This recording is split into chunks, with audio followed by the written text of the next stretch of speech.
none of us are infallible. Only one perfect person, and he got nailed to a cross. So Marnie, can I add something real quick? That is Cy-Fair ISD General Counsel Marnie Sims, and she is referencing Jesus in a discussion at last night's board work session regarding the proposed new library policy. So just for a little bit of background, a couple of years ago, a literal handful of Christian nationalist extremists threw a big, extended hissy fit temper tantrum. I'm talking about Bethany Scanlon, hey bestie, her good friend Monica Dean, who's recently been getting some media attention, and Todd LeCompte, who was not serving on the board at that time, but now he is.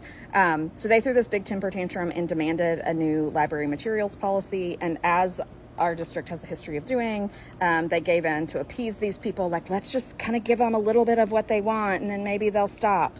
Did that happen? No, because despite the literal thousands of hours that that new library policy creation caused our teachers and librarians, and despite the fact that they've been filing their book reconsideration, that literal handful of Christian nationalist extremists have been filing book reconsideration requests to have books removed from campuses that their kids don't attend, that their child does not have any access, and prioritizing even community members who do not have children in the district. Despite all of that, that wasn't good enough.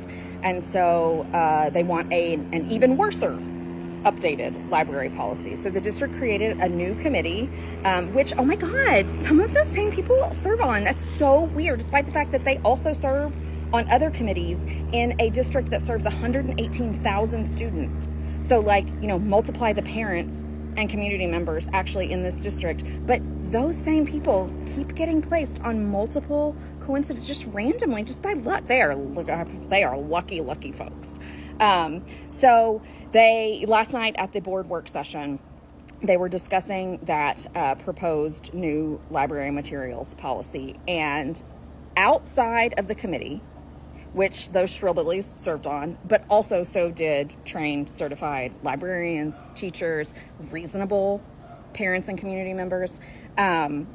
Outside of any of those recommendations, Marnie Collins Sims added language to the proposed policy that places the ultimate power to include or remove any library materials in the hands of the Board of Trustees and only the Board of Trustees. There's also a bunch of other hoops and delays that they added in that were not the recommendations of the committee. Things like putting any proposed new material. So let's say they want to order the new Diary of a Wimpy Kid, because that one's we got to really look into that one. It has to be posted on the district website for 30 days before they order the book for the community to review. But even before that, the board gets 5 days. I think it's 5 days to review it before it gets, so they can nix it before it even gets put on the website for community review. And that's new materials. But ultimately, like any library materials, the board and only the board has the ultimate power to say yay or nay.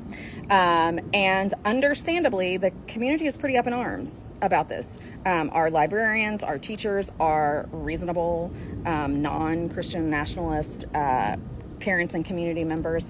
And one of our trustees, Julie Heineman, who is not a Christian nationalist, she actually works to serve all students in Cy-Fair ISD, was asking some questions, and Marnie responded just like that. Let's watch it one more time. So yeah, the attorney for a public school district is referencing a specific religion's deity as the rationale for district policy. The attorney. And she's not new to this game. She's been around decades, over a decade, in Cy-Fair ISD as general counsel. And that's her recommendation. But it doesn't stop there. So come back for part 2.